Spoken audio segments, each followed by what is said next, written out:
नमस्कार, बहुत बहुत स्वागत है आपका। बात करने जा रहे हैं ब्रिटेन की तरफ से एक दावा किया गया है। इस दावे के आप पक्ष में हैं या खिलाफ में जरूर लिखिएगा आखिर में, क्योंकि बात जो कही जा रही है उसमें भारत को भी उन देशों के साथ रखा जा रहा है जिन देशों की तरह भारत बिल्कुल नहीं सोचता है, जिन देशों की सरकार की तरह भारत की सरकार नहीं सोचती है।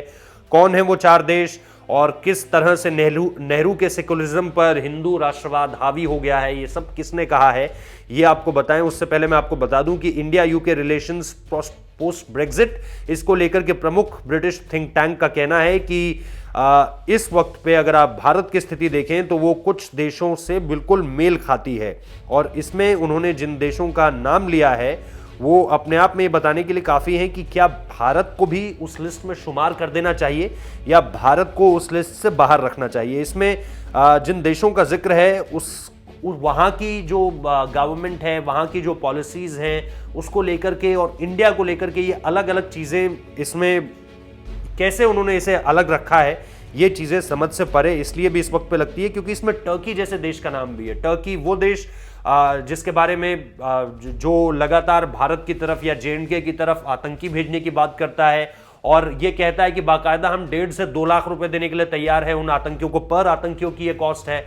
और इसके अलावा भी आपको एर्दोगन के अलग अलग स्टेटमेंट्स पता हैं जिसकी वजह से वो लगातार वॉलेटाइल होते रहे हैं चीज़ों को लेकर के। इसके अलावा इसमें पाकिस्तान जैसे देश का भी जिक्र है जिसके बारे में मैं बहुत कुछ कहना नहीं चाहता हूं। आप लोगों को पता है कि पाकिस्तान और हिंदुस्तान का कंपैरिजन नहीं हो सकता किसी भी तरह की स्थिति में।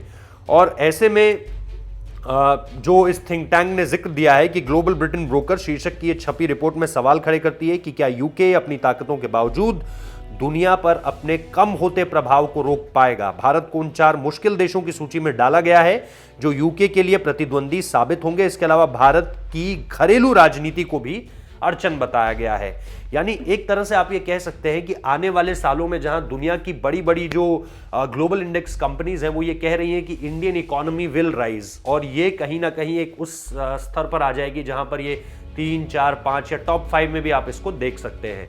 और ऐसे में जब ये ब्रिटेन को पीछे छोड़ेगी, शायद ये फ्रांस को भी पीछे छोड़ दे जो दुनिया की टॉप इकोनॉमीज हैं यानी फर्स्ट वर्ल्ड कंट्रीज हैं, उस तरह की इकोनॉमीज को जब ये पीछे छोड़ेगी तो फिर क्या ब्रिटेन को पीछे छोड़ने का मलाल इस थिंक टैंक की रिपोर्ट में दिखता है, ये भी सवाल उठ सकता है। लेकिन भारत को टर्की, पाकिस्तान, इन तरह के देशों से कंपेयर करना, वहाँ की राजनीति और यहाँ की राजनीति, वहाँ की पॉलिसी और यहाँ की पॉलिसी को देखते हुए मुझे लगता है ये बिल्कुल ठीक नहीं है। आप लोग बताइए कि आप लोग किस तरह से देख रहे हैं इस पूरी की पूरी खबर को, जहां पर ऐसा जरूर लग रहा है कि ब्रिटेन ने अपने हित को साधने के लिए भारत की खिलाफत की है। ऐसा वो पहले भी करता आया है। यूरोपियन यूनियन के मेंबर्स का आपको याद होगा जेएंडके व कश्मीर वाला दौरा। इसके अलावा आपको वो भी याद होगा कि कैसे वहां पर जब ब्रिटेन में सत्ता बदली थी, यानी जब बोरिस जॉनसन आए थे, तो भी कुछ लोग वहां पर जो कि जो वहां की गवर्नमेंट के थे, बोरिस जॉनसन गवर्नमेंट के थे, वो लगातार भारत के खिलाफ कई बातें कर रहे थे। तो ऐसा पहली बार नहीं है कि ब्रिटेन की तरफ से भारत के लिए किसी तरह की कोई नकारात्मक रिपोर्ट सामने निकल कर आई हो। बहुत बहुत शुक्रिया इस वीडियो को देखने के लिए।